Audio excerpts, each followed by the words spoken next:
Hello again, everyone. Mr. Lewis here, ready to continue with Unit 9, Urban Geography and AP HuG today as we continue our study of cities. And today, specifically, we're going to start by taking a look at urban density and land use in section 9.6. So, as you can see from this photo, urban settings tend to get quite dense in terms of population. And density could be referring to a few different things. We talked about 3 different types of density earlier in the year when we were looking at population and migration. This would be referring specifically to arithmetic density. For example, people per square mile or people per square foot. Basically, the number of people per unit of land. And in a place like New York City or Chicago or Los Angeles or many other cities around the world, urban density is quite high. And that makes sense because as a city continues to expand industrially, economically, it creates jobs, and those act as pull factors for people around the world.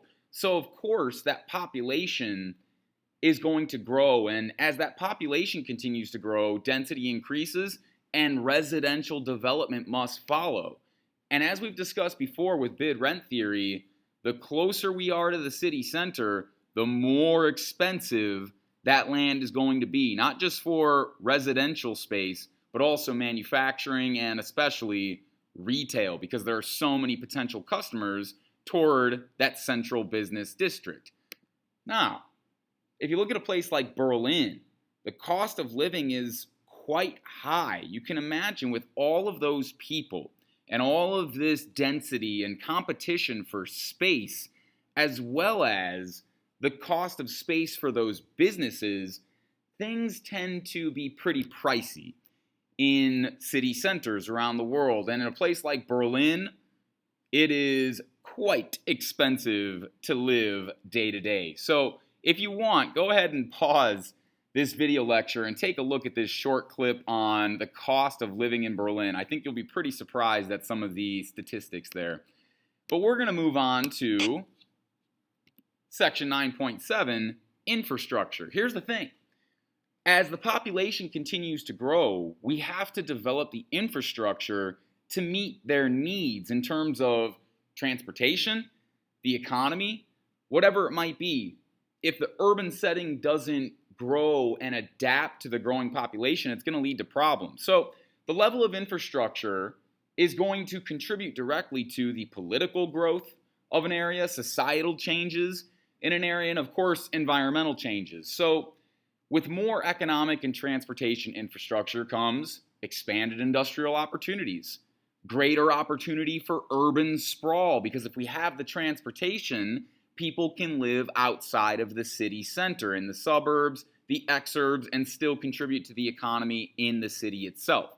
If we have less of that kind of infrastructure, the opportunities will be limited, not just industrially, but also in terms of urban sprawl. Now, as a city does continue to grow, we want to be able to do so in a sustainable way, and that leads us into Section 9.8, urban sustainability.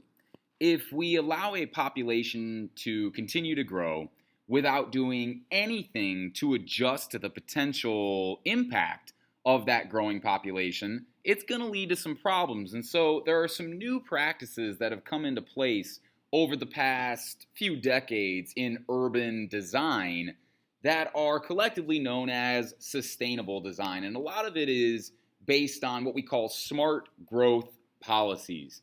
Not just growth, but smart growth. Things like new urbanism, which has a focus on ease of transportation, things like walking and biking and ramping up public transportation to reduce the human impact on the local environment and also stimulate the local economy, because if people are able to easily walk to local businesses, they're going to be more likely to frequent those local businesses. So it's urban design, but scaled down.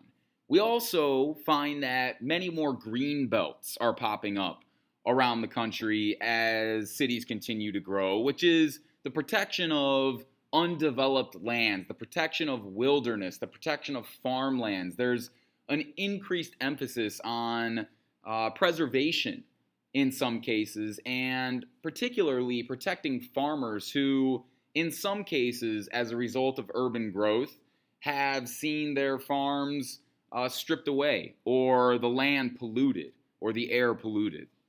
Finally, slow growth. Slow growth simply means doing things that allow the population and the city in general to grow in a much more manageable, sustainable way, at a much more manageable rate, which gives the city time to develop the transportation, the infrastructure needed to meet in the future, a booming population. Now, there are some pros and cons here, right? Some of the praise of urban design initiatives include the reduction of urban sprawl, improved walkability, and a reduced need for, say, personal vehicles, which leads to a reduced impact on the local environment, improved public transportation, and improved housing options. Some of the criticisms, though, are that by implementing all these wonderful new design policies, it increases housing costs, which then in some cases leads to this de facto sort of socioeconomic segregation in cities, and then eventually might lead to the potential loss of character, the sense of place, the culture in an area as things just get bright and shiny and new. The last section I'd like to take a look at today is 9.9, urban data. There are two different types of data that we're concerned with. One is called quantitative, one is called qualitative, and both of them can help us better understand the causes and effects of the changes that we've been discussing today. Quantitative data refers to numbers, statistical figures that are generated through census data, survey results, and other research that's done within the urban context. And it can provide information on things like population composition, for example, the ethnic breakdown of a city's population, or the size of the population itself, or things like the cost of living in a particular urban setting, like we discussed with Berlin. These are all forms of quantitative data that can help us better understand the causes and effects of urban change.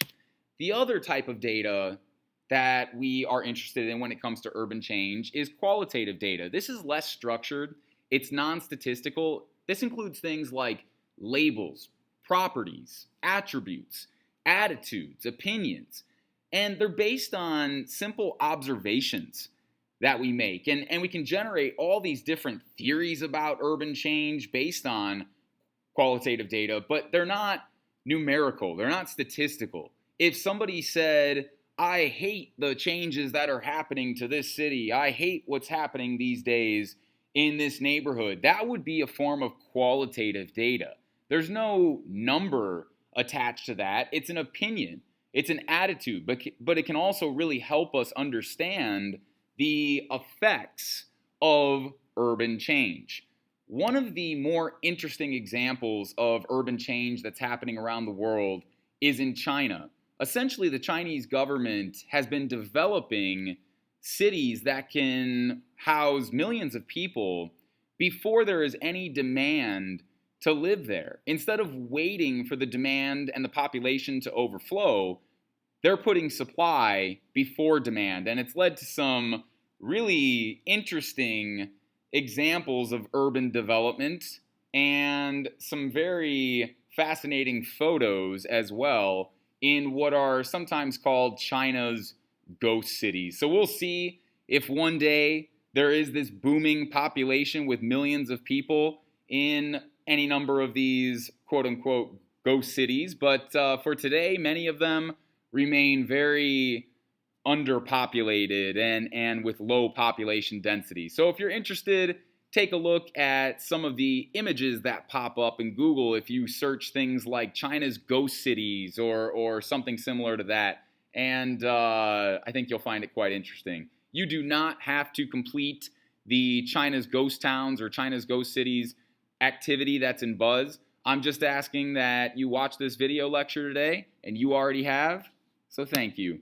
You're good to go. I appreciate it. We have one final video lecture left for the entire year. That'll come tomorrow. For today, you're done. I appreciate your attention. As always, thanks for tuning in, and I'll see you tomorrow. Bye.